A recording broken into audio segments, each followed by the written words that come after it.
generales. Y no va como una deducción específica de cada categoría. Si vos tienes las cuatro categorías, ¿a quién le vas a deducir? Puedes hacer una proporción, perfecto, pero aquí, en ese caso, directamente lo tomarías como si fuera, porque como si fuera espera que estoy buscando aquí de la ley, para que bueno, entonces directamente por eso la deducimos en ese lugar, ¿sí? Y sobreentiende que quiere decir que de la ganancia grabada del contribuyente deducimos esta deducción del empleado doméstico. Por eso tenemos en deducciones personales y generales, fíjate, en la herramienta de trabajo, tenemos ahí el monto del servicio doméstico, el límite.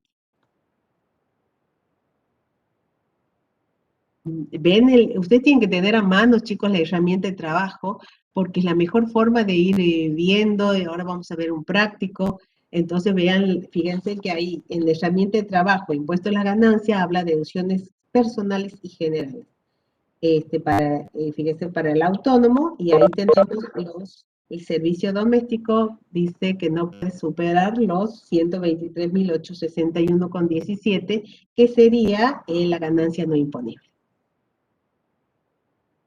Profe, ¿eso sería donde dice personal, casas particulares? Exacto, ese es servicio doméstico. Ahí dice la herramienta de trabajo, dice servicio doméstico, pero son empleadas ahora, empleadas de casas particulares. ¿Sí? Sí, profe.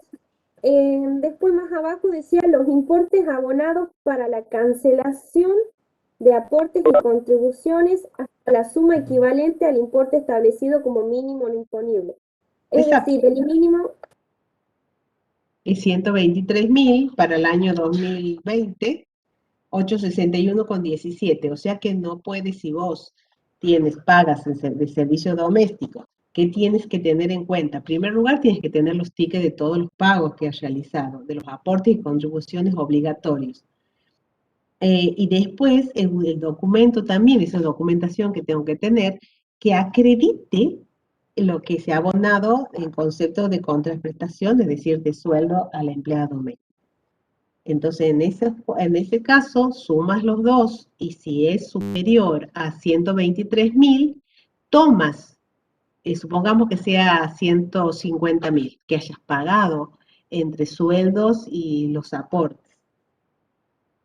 Entonces, y contribuciones obligatorias que serían. Entonces, esa diferencia, ¿qué hace? Puede deducir 123.000. Muy bien. ¿Y qué hago con la diferencia entre 150.000 y 123.000? Eso iría, en ese caso, justificación patrimonial, columna 1, en el detalle donde decimos, no dentro del monto consumido, ¿no? Como estamos, que otros gastos, que serían, esa diferencia iría como gastos no deducibles. Es decir, sería la diferencia de los gastos que me dejan deducir, que serían los 123, pero ¿qué pasa? Yo he pagado 150. La diferencia de esos 27.000 más o menos, eso va como ajustes negativos. ¿Por qué? Porque él ha pagado los 150. Me dejan deducir 123. Esa diferencia de gastos no deducibles iría en la columna 1 del cuadro de justificación patrimonial. Bien, profe, gracias. No hay de qué. Bueno, salgo de aquí. Si no hay otra duda, chicos, alguna otra duda de las deducciones, me voy a... Ya estamos por empezar la clase. ¿Alguna otra duda?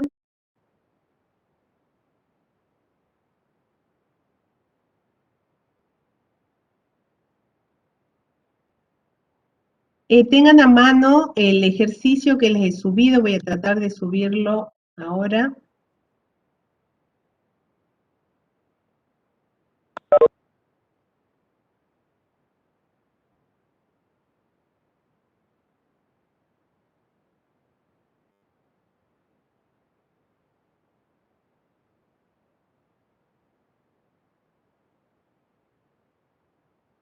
Creo que este sí no es.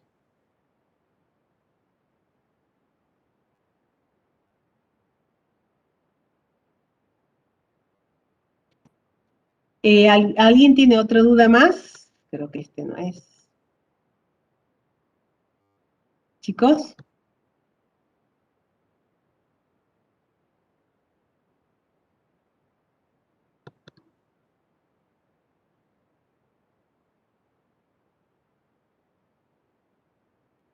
¿Lo ven al práctico? Faltan 2 minutos, comienza la clase. Hasta el momento, hemos estado viendo las dudas que tenían. Si no hay dudas más, empezamos la clase. Vamos a ver, les he subido en este caso el práctico. Chicos, vamos a ver si vamos a ir resolviendo. Dice, aquí me dice que fíjense que los datos personales, todo esto que los datos que les damos nosotros, tengan en cuenta es que la información que nosotros debemos solicitar al contribuyente. Aquí, fíjense, todo es fácil porque yo tengo ya todos los datos para hacer la declaración jurada, pero eso en la vida profesional la tenemos que indagar, buscar información, preguntar qué es lo que necesitaríamos para que puedan realizar esta declaración jurada. Y aquí decimos que este contribuyente es casado, posee entradas anuales de 290.000, me dan la fecha del casamiento porque en primer lugar es cónyuge, entonces tenemos que ver que en este caso es importante determinar la fecha del casamiento, porque ¿qué pasa si se ha casado? En primer lugar, si se ha casado en el año 2000 que estamos liquidando, entonces por supuesto no vamos a ver de poder computar la totalidad de la deducción. Después tenemos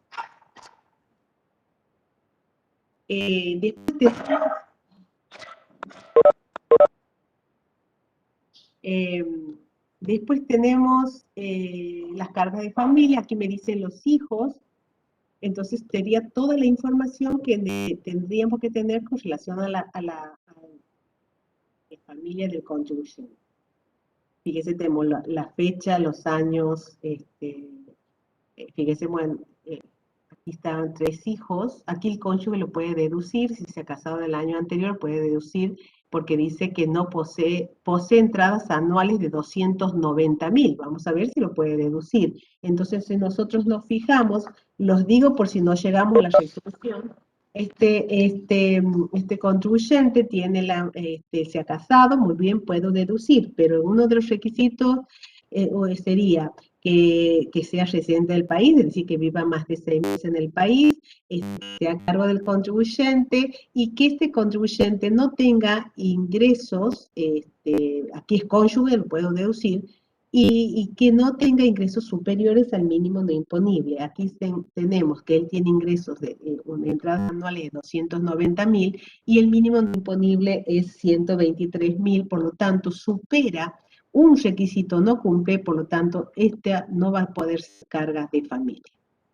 Con relación a los hijos, tiene 3 hijos, un estudiante universitario de 17 años, en este caso, este estudiante no tiene ingresos, no me dice nada, hay que preguntar, por supuesto tiene ingresos, ¿qué pasa si tiene un subsidio? O una beca. Entonces, en este caso, este estudiante está dentro de los requisitos, no tiene ingresos, es residente del país, más de 6 meses en el país. Otro de 19 años incapacitado, si bien es mayor a 18 años, pero al ser incapacitado lo puedo deducir en su totalidad, no importa la edad. ¿Y qué pasa? Que tengo un médico también, está sin ingresos en el año a ser recibido, sin ingresos, pero lo podré deducir, no, porque no, directamente un requisito es que no tiene que ser hasta 18 años inclusive. Una vez cumplidos los 18 años ya es mayor de edad. Bien, aquí tenemos medicina prepaga, una deducción general, tenemos una jubilación autónomo, en este caso, al tener ser de Santiago del Estero, tiene la obligación de hacer los aportes jubilatorios con la ley provincial, se considera también deducible. Bueno, aquí ha pagado 5 anticipos, del impuesto a las ganancias por el periodo fiscal 2020, ingresado en sus respectivos vencimientos. Si la declaración jurada ha vencido en junio del año 2019 ha vencido en junio, entonces, ¿cuándo va a pagar los anticipos? Ustedes se fijan en las herramientas de trabajo, se indican las fechas que los anticipos vencen, que sería agosto, octubre, diciembre, febrero del año 2019 y sería a febrero y abril del año 2020. Se pagó en sus respectivos vencimientos. Esto es importante para determinar qué créditos tiene el contribuyente en su patrimonio. Porque si ha pagado en términos, significa que tengo 3 anticipos como crédito del contribuyente. Porque el otro se pagó en el 2020. Créditos 2019 serían 3 anticipos. ¿Y por qué? Porque han sido abonados, si son 3, han abonado los 3 en el crédito del 2000, del año que estamos liquidando. Actividad principal, aquí tengo un inmueble, siempre lo doy práctico, a donde vamos a ver si había habido unos cambios, vamos a ver que tiene un edificio con 5 departamentos iguales y tiene una casa, es decir, vemos cuándo ha sido la fecha de habilitación, y de los cuales vemos el destino de estos 5 departamentos. Uno es casa habitación, el otro es, y los otros 2, el uno es casa habitación, 2, 3 y 4 lo alquila, y el departamento, vamos a ver qué pasa, chicos, aquí, porque aquí en enero y marzo, y el departamento 4 se alquiló a partir del febrero, y el departamento 5 abonó sus alquileres en término. O sea que aquí tenemos los 5 departamentos. Aquí, ¿qué pasa? Bueno, aquí les voy a dar un caso, por eso lo tengo en el práctico. ¿Qué pasaría si uno de los departamentos lo presta, ¿sí? Lo cede en alquiler a un familiar, por ejemplo? Aquí, bueno, este es el que les voy a dar cuando hagamos el práctico. Y bueno, y aquí me dicen los impuestos. Entonces también hay que ver cómo vemos toda esta información, vemos cuánto es el valor, cuál es la fecha que se ha alquilado, cuál es el inquilino se tiene que hacer cargo de los impuestos en un 100%, en un porcentaje diferente, o no se hace cargo el inquilino. El inquilino se hace cargo también. ¿Qué pasa con las expensas? También, y todo eso vamos a ver en el contrato de locación. El contrato de locación nos va a informar quiénes son los inquilinos y también me va a decir si el inquilino, aparte del alquiler del inmueble, alquila, ese inmueble se ha amueblado y también hay bienes muebles. Eso lo vamos a ver en el contrato de locación. Entonces nos fijamos y recuerden, cuando en un solo contrato tenemos el alquiler del inmueble y también incluye en ese contrato el alquiler de los bienes muebles, consideramos que la renta del inmueble más la renta de los muebles, todo forma parte de primera categoría. Diferente sería que hagan un contrato de locación por el inmueble y otro contrato por otro contrato de locación solamente los bienes propios. En ese caso, ese contrato de los bienes propios sería segunda y el alquiler del inmueble sería primero. Sería todo de primero, repito, porque es mucho, esto es pregunta de examen. ¿Qué pasa si el contrato de locación figura que se alquila el inmueble junto con los bienes muebles? ¿Sí? ¿Estamos? Y también me va a decir cuál es el periodo, cuáles son los alquileres, cuándo ha iniciado, de qué periodo es el contrato. Si es, por ejemplo, que sean de 3 años, entonces me va a decir que tenemos de 3 años. O sea, tenemos que saber, sí, porque en función de eso vamos a hacer la ganancia por mejora. Entonces, después vamos a tener en cuenta cuánto es el monto del alquiler de cada mes, si cambia o no. Vamos a ver si en el mismo contrato va a decir que el contribuyente se hace cargo se hace cargo o no de los distintos impuestos y también de las expensas. Todo eso lo vamos a determinar. También el contrato de locación nos informa qué pasaría si el inquilino no paga en término, qué penalidad o intereses llevarían esos alquileres. Bien, entonces una vez, por eso fundamental, entonces, contrato de locación, documentación que debemos tener, solicitar, es fotocopia del contrato de locación, la escritura tenemos que haber pedido también, porque ahí vamos a ver el valor de origen del inmueble, cuándo ha sido la adquisición, aquí en el caso ha sido el 10 del 2014 a 150.000. ¿Cómo sabemos esto? Por la escritura. Y entonces vemos la escritura, vemos la fecha, el valor, la moneda, porque a veces hay inmuebles que son de años anteriores, que la moneda es diferente, tenemos que ver. Este valor, ¿cómo lo vamos a poner? Después cuando veamos bienes personales, ahí vamos a ver bien esta resolución. Pero igual, esto es para determinar cuánto voy a poner en el patrimonio.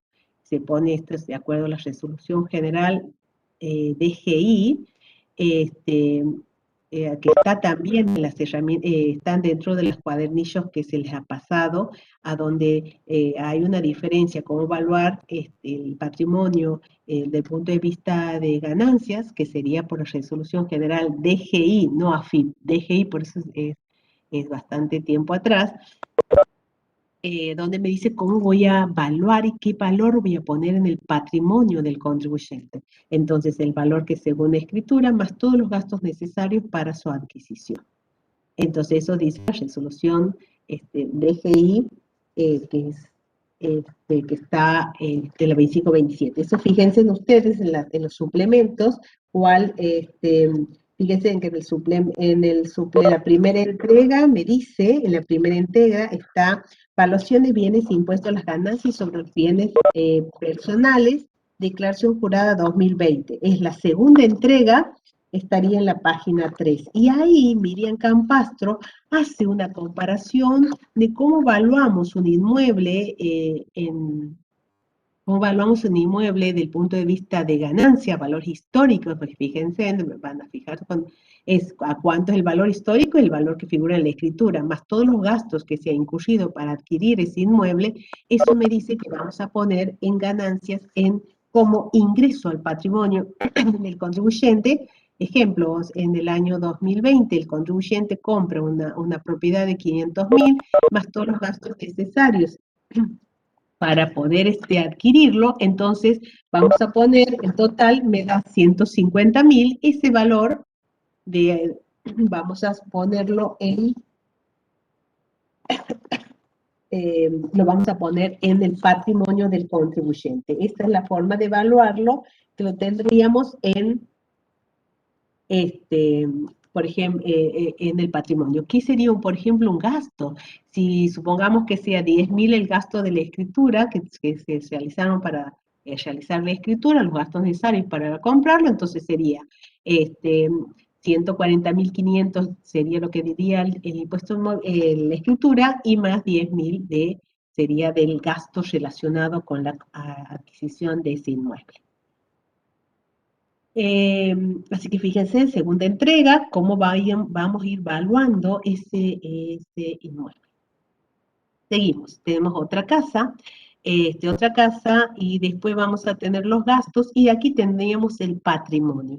Entonces, aquí en inmuebles deberíamos poner cuándo lo ha comprado. Fíjense en que hemos leído el artículo del la clase anterior, el que habla el artículo 3 del decreto reglamentario, a donde me dice que debo sí o sí relacionar a 2 años. El artículo 3 que me dice, así no declararán bajo juramento, dice artículo 3, segundo párrafo, la nómina y valor de los bienes que poseían al 31 de diciembre del año por el cual formulan la declaración y del anterior, así como también las sumas adeudadas a dichas fechas. Es decir, tenemos que poner el pasivo de 2 años. Estamos liquidando periódica el 2020, entonces tenemos que determinar hacer la declaración jurada con 2 años. ¿Por qué es esto? Hemos hablado en la justificación patrimonial porque a la fórmula de renta igual a consumo más ahorro, tenemos que sumarle las variaciones patrimoniales. ¿Y cómo logramos ver las variaciones patrimoniales? Relacionando 2 años. Entonces, vamos a ver si ustedes vayan poniendo en la práctica, ¿qué pasaría en este esquema? ¿Qué valor pondríamos del departamento?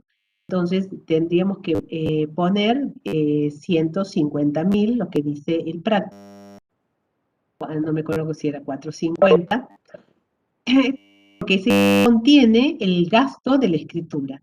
Entonces, ¿desde qué año? ¿Lo ponemos en el 2020 o lo pondríamos en el 2019? ¿Qué opinan?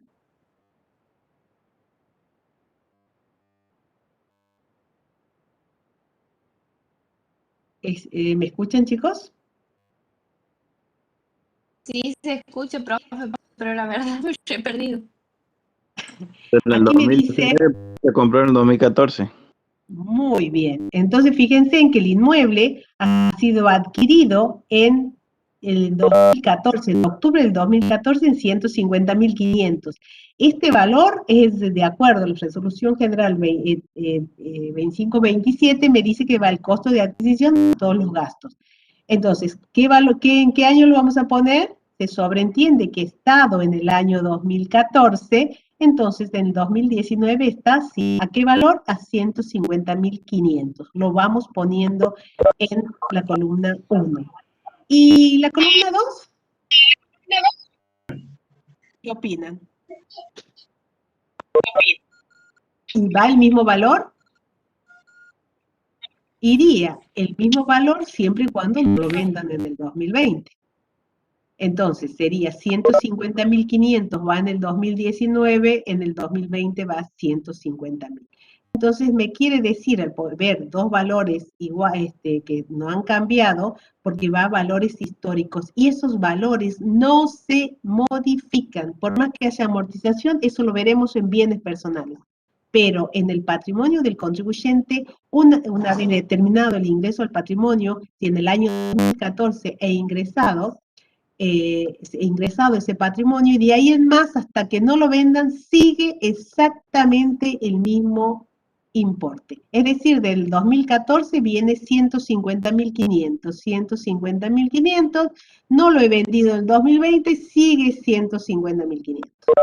El inmueble de la casa, chicos, vayan poniendo porque no vamos a tener tiempo de terminarlo.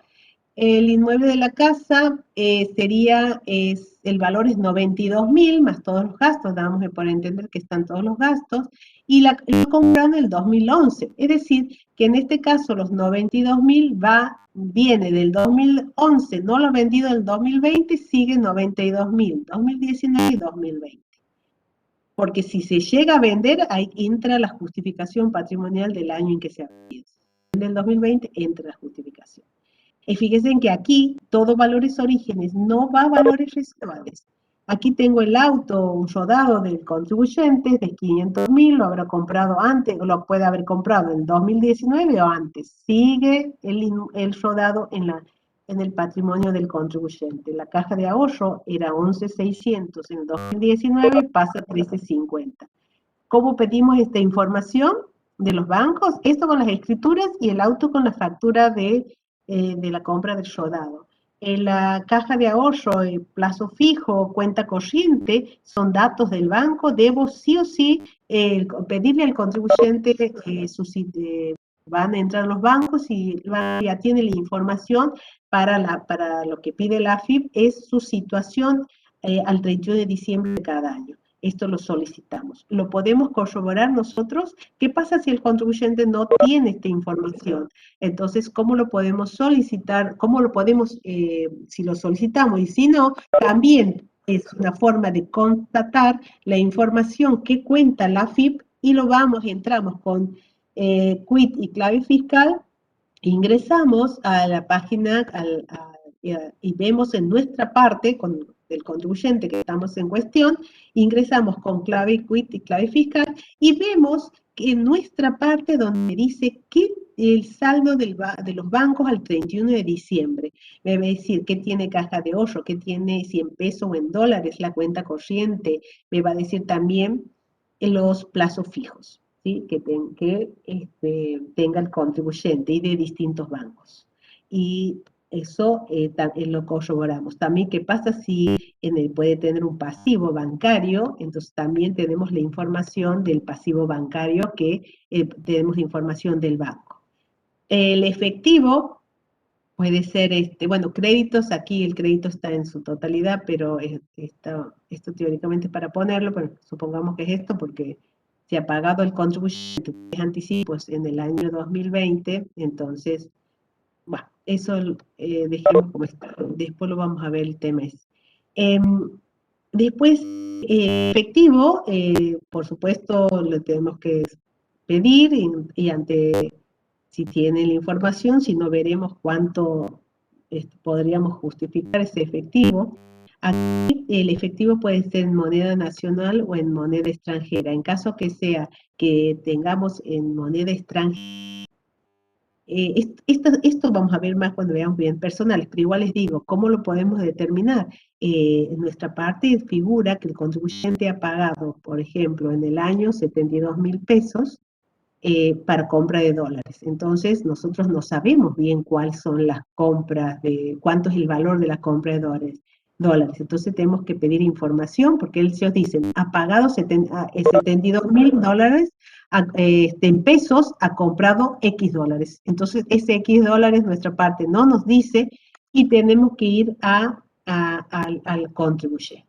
Aquí hay tener cuidado porque el dólar, tenemos que poner el dólar legal. ¿Cuál es el dólar legal? El que nos deja comprar, que son $200 por mes, siempre y cuando lo puedan realizar. No puedo poner dólares que compro en forma ilegal. Por ejemplo, que se van y compran y dicen, bueno, muy bien, yo compro $200 a través del banco, me han dado el ok, he comprado, muy bien, es un dólar legal. Ojo con eso de no poner dólares que no se ha comprado en ese año, ¿qué pasa? Yo pues, si he comprado 3 meses $200, $600, no puedo poner 1.000, 2.000 o 3.000 o 5.000 dólares que he comprado en el año 2020. Y bienes del hogar, eso a dónde lo podemos sacar, si no nos informan en mis comprobantes, en la página que entramos del contribuyente, con clave, vamos a ver en nuestra parte, tenemos mis comprobantes. ¿Qué otros comprobantes ha recibido? Porque pueden ser los comprobantes que nos trajeron relacionados a la actividad grabada, pero también qué pasa si ha comprado un juego de living y este juego de living no nos ha informado, pero en mis comprobantes figura. Por ejemplo, una mueblería por tanto. Entonces, eso también ya sabemos que son gastos personales del contribuyente. ¿A dónde lo vemos? Aparte, nosotros tenemos libre IVA compra, IVA venta, pero también tenemos mis comprobantes, a donde me dice qué cantidad de comprobantes que no necesariamente que estén relacionados con mi actividad grabada, sino simplemente he pagado un viaje al exterior, he pagado he pagado los juegos de living para mi casa. Si he pagado un juego de living para mi estudio, ahí entraría con bien de uso de mi estudio. Entonces, por eso, esa factura, si no me la han dado, yo a su vez la encuentro en mis comprobantes y en ese caso tengo que preguntar qué ha pasado con ese compra, de quién es. Pero cuando es relacionado a la actividad, seguro nos traen la factura. Factura A porque tiene crédito. Y recuerden que en esos casos, si no está afectada la actividad, no la puedo computar, ni como gasto ni como bien de uso. Bien, eso vamos a ir viendo, chicos, ustedes tengan para que vamos a ir viéndolo, el práctico y lo vamos a ver bueno, aquí yo he estado modificando porque quería, pero no he llegado, así que me sepan disculpar.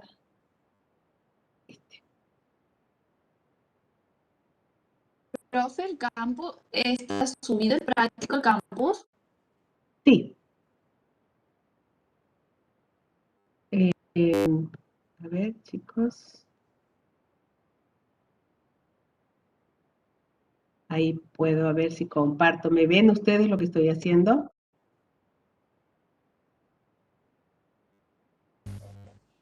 Chicos, Sí, ¿sí? profe. Por si Sí, acaso profe. tengamos que abrir. Bueno,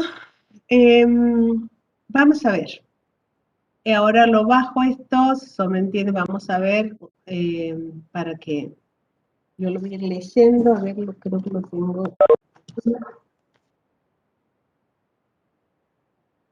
Aquí. Esto voy a hacer un cambio porque esto es lo que quería explicarles, ¿sí?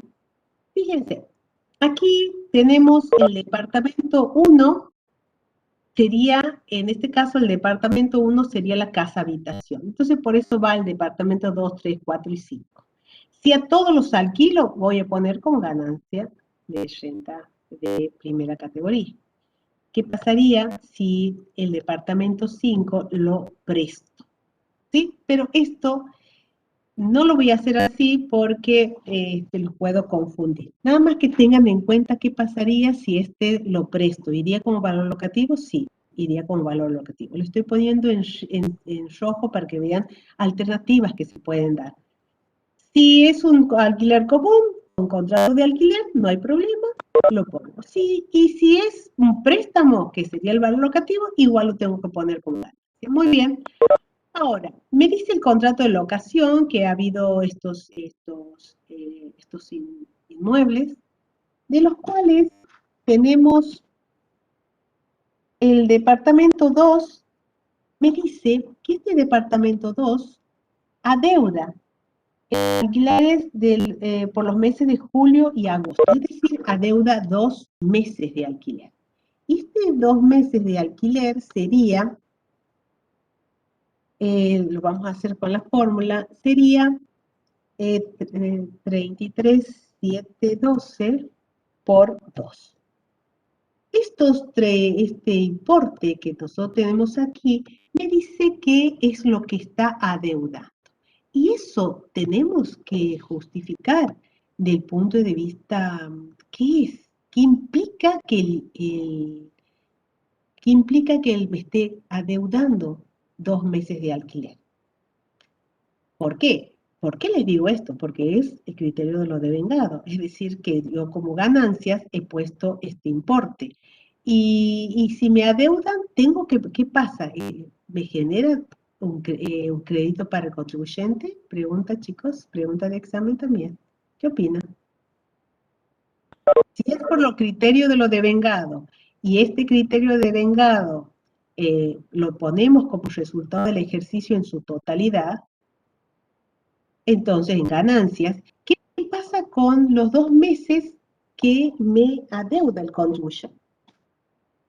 ¿Qué es para el contribuyente? Desde el punto de vista patrimonial. Un crédito. Muy bien. Esto implica que es un crédito.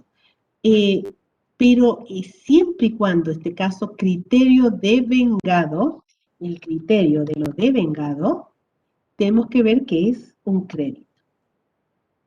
Bueno, chicos, hagan abstracción, que soy fanática de los acentos, supongamos que está ahí. Es un crédito. ¿Y qué implica un crédito? Que en este caso, ¿qué pasa en el patrimonio? Ay, disculpe. En este caso implica que va a modificarse, va a modificarse, ¿qué cosa? El patrimonio neto del contribuyente. Es decir, que tengan en cuenta que esto es un crédito, porque yo voy a poner como ganancia los 404.000 en la columna 2, y bueno, ojalá pueda, vamos a ver si lo puedo hacer, pero tengo miedo de perder tiempo y ya se nos va esto tengan en cuenta que es un crédito. En todo caso, después voy a dar la justificación de primero, ¿sí? Tengan en cuenta que es un crédito, no va ni en la columna ni ajustes negativos, ni en la columna 1 ni 2, ni se considera ajuste negativo y positivo cuando interviene el patrimonio, me afecta el patrimonio. Entonces, te hemos dicho que era un crédito, Era criterio, esto que era criterio, chicos, ya no sé qué puesto. Criterio de vengado. ¿Sí? En caso de criterio de vengado, significa un crédito y este es el patrimonio. Bien. Después dice que el departamento 3. No, el departamento 2000. Adeuda los alquileres por los meses de julio y agosto del 2020. En octubre se inició un juicio de cobro de pesos sin sentencia diciembre del 2020. ¿Qué opinan? Iría uno de las excepciones. Bueno, es cierto que, bueno, han visto primera, estoy hablando como que han visto primera con el contador Guerrieri, ¿sí? Yo tenía que iba a dar la práctica. ¿Lo han visto? Hemos visto teoría, profe, no práctica. Por eso. Entonces estoy teniendo en cuenta que si han visto teoría, yo estoy dando la práctica. Pero excepciones no hemos visto, profe. Bueno, bueno, en este caso dice hasta cuándo voy a declarar. Claro, me confundo con la teoría que doy allá en la. Bueno, significa que un criterio de excepción de primera categoría es hasta cuándo voy a seguir declarando por lo devengado.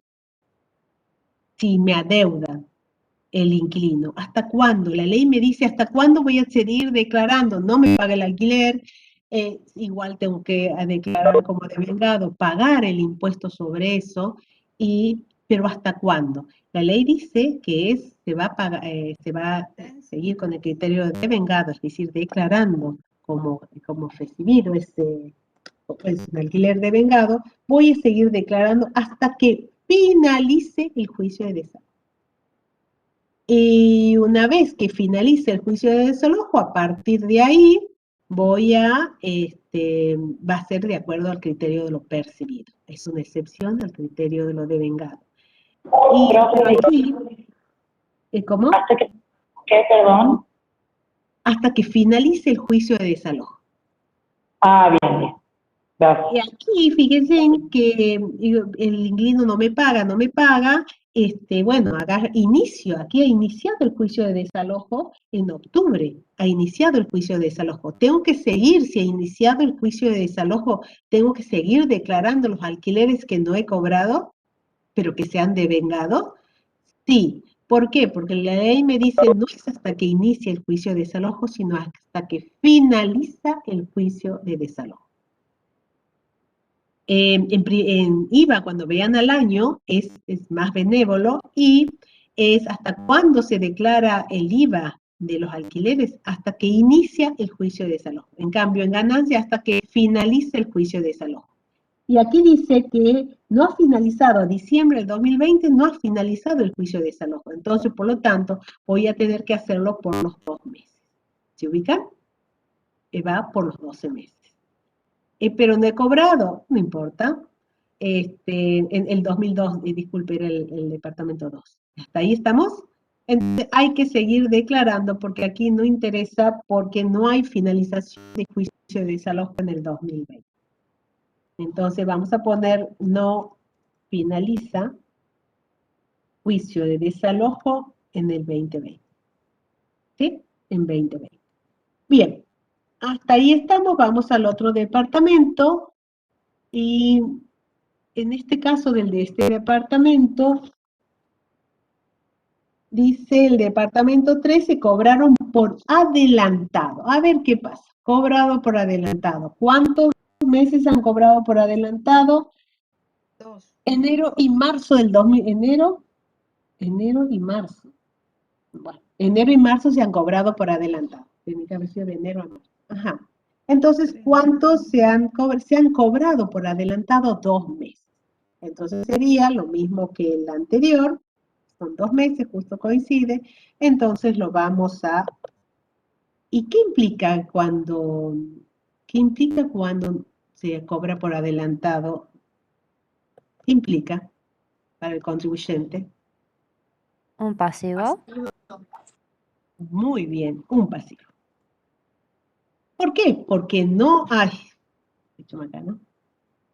¿Por qué? Porque en este caso no ¿Por qué es un pasivo? Porque no, el propietario no tiene derecho a cobrar esos 2 meses, porque no se han devengado. Entonces, si bueno, también decimos que el criterio del devengado, entonces esto es igual a un pasivo. Muy bien, ¿he tenido que poner en la columna 1 y 2? No, ¿por qué? Porque me afecta el patrimonio y eso esta información se lo registra en el patrimonio. Después tenemos el departamento 4. El departamento 4 se alquiló a partir de febrero. Esto hay que tener en cuenta porque para eso tenemos el contrato y dice que comienza el alquiler a partir de febrero. Entonces vamos a hacer, en este caso, vamos a hacer 33,712 por 11 meses. El departamento 5, en este caso el departamento 5 me dice que abona sus alquileres en términos. ¿Qué pasaría si los prestaba? ¿Teníamos que declararlo? Sí, y sería una alternativa. Vamos a poner en negro, esto sería una alternativa de, que se daría. ¿Qué pasa si es valor locativo? Lo declaramos. Muy bien, en el contrato me dice que, aquí lo voy a corregir, me dice que además del alquiler, el inquilino se va a hacer cargo de las expensas. Y también se va a hacer cargo del impuesto inmobiliario del departamento que él está alquilando. Pero, ¿cuánto se va a hacer cargo? Y eso, ¿a dónde nos fijamos? Contrato de locación. ¿Cómo nos vamos a hacer cargo? Nos vamos a hacer cargo el 50%. Entonces, esto, tanto las expensas como paga la totalidad, el 100%, el impuesto inmobiliario pagan el 50%. Vamos a ver cómo haríamos los cálculos si está bien. En este caso, tendríamos que pagar las expensas, lo vamos a hacer por 3 departamentos, ¿sí? 3 departamentos porque entraría el departamento 2, el 3 y el 5. El 4 lo hacemos por separado porque son 11 meses. Entonces haríamos por 3 departamentos. El 2, el 3 y el 5. Bueno, y el 5. La Nestlé no existe. ¿Por qué? Entonces vamos a hacerlo así, vamos a modificar la fórmula, sería por 3. ¿Y por qué hago esto? Porque son 3 departamentos, porque todos están alquilados. ¿Qué pasaría si este es un valor locativo? Es decir, que lo he prestado. Entonces vamos a ver que los alquileres, esto va a estar igual, pero en las expensas y en los impuestos inmobiliarios no iría, porque en realidad no salvo que si he prestado a mi madre, tengo que pagar el valor locativo de eso, pero ella no me da, si es que no me paga las expensas y el impuesto inmobiliario, porque no hay una transferencia, no hay un recibo que salga a nombre de ella que ha pagado las expensas, entonces en ese caso no iría como ganancia, porque es un departamento prestado. Entonces las expensas iría por el departamento 2, 3 y 5, iría aquí por 3. El departamento, el 2, iría los 5.618, que es por cada uno de los departamentos, lo haría por 11. ¿Y por qué no por 12? ¿Por qué no por 12? ¿Qué opinan? Porque es una ganancia como la expensa de enero de ese departamento. ¿Quién lo ha pagado la expensa de enero? ¿El contribuyente o lo ha pagado el inquilino? Porque esto es ganancia. Una cosa es deducción y otra cosa es ganancia. Él lo ha pagado el contribuyente. Entonces no es ganancia. Vamos a ver que sí, el impuesto inmobiliario aquí estamos las expensas, sí, las expensas es como van a ser para gastos de los 4 departamentos. Disculpen, de los 12 meses, pero en este caso, ¿qué es ganancia? Lo que me paga el inquilino. ¿Y cuándo me paga? Me paga desde febrero en adelante. Por lo tanto, enero no me paga y no es ganancia de ese mes. Gastos vamos a tomar los 12 meses. El departamento 5, ¿qué pasaría si es como les digo, ¿qué pasa si es los préstamos? No iría porque, salvo que no iría como ganancia. Porque si es que no le ha pagado, por supuesto, no le ha pagado el contributivo. No le ha pagado la Profe, y madre. las expensas y el impuesto inmobiliario sería como gasto en el departamento 5 si lo presta. Bien tu pregunta. ¿Qué pasaría? Vos podés pensar, el análisis que tenemos de hacer de cada de estos ítems, sobre todo de los gastos, es si en primer lugar, si es ganancia y qué es lo que se hace cargo. Y en segundo lugar, qué se hace cargo de esos gastos. Ahora, en el caso vos me preguntas, ¿qué pasaría si yo tengo el departamento 5 es un valor locativo? ¿Sí? Supongamos que el departamento 5 es valor locativo. Significa que lo he declarado aquí como ganancia. ¿Puedo deducir ese impuesto que grava sobre este departamento? Y nos hacemos el artículo 83 y les digo, todos los gastos, puedo deducir todos los gastos necesarios para obtener, mantener y conservar la fuente de ganancia grabada. Si yo le he puesto ese valor locativo, al ser un valor locativo está grabado, lo pongo como grabado, ¿puedo deducir los gastos relacionados a este departamento? Sí, porque lo estoy poniendo como ganancia grabada, por lo tanto, esos gastos son deducibles. Si aquí el departamento 5 le he puesto valor locativo, puedo deducir el impuesto inmobiliario, en el caso, amortización también, que esté relacionado con el departamento 5.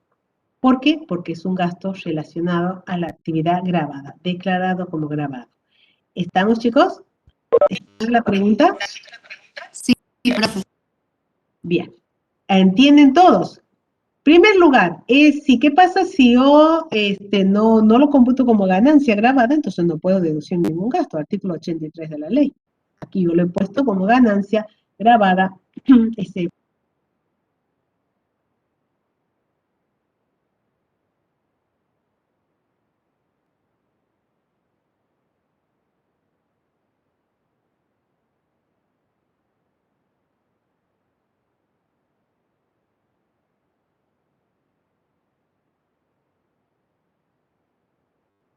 ¿Profe?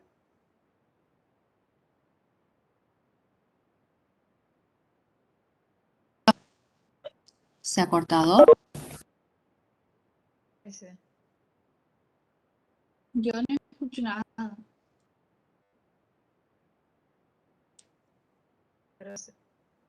El profe que está ahí.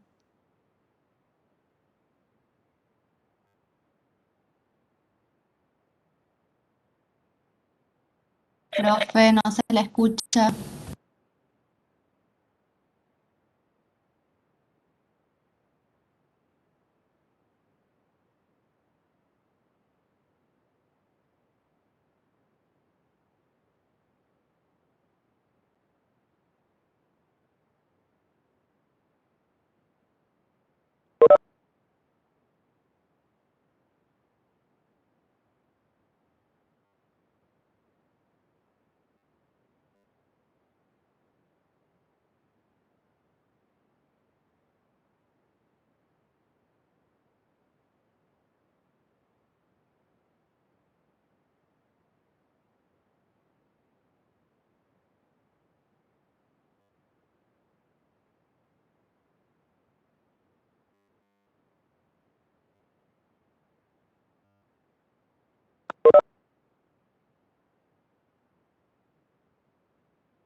Bien, entonces,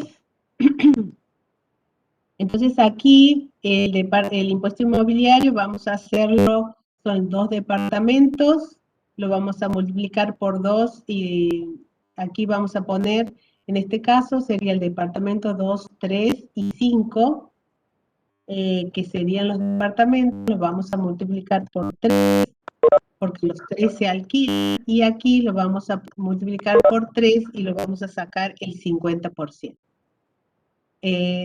Estamos hasta ahí. El de 4, en este departamento 4 hay que tener en cuenta que él paga 11 meses de los 12 meses. Entonces, al valor del impuesto inmobiliario, que es 13,485, le vamos a aplicarle, lo vamos a dividir entre 12, porque son 12 los meses, y por 11 meses, y de esos aplico el 50%.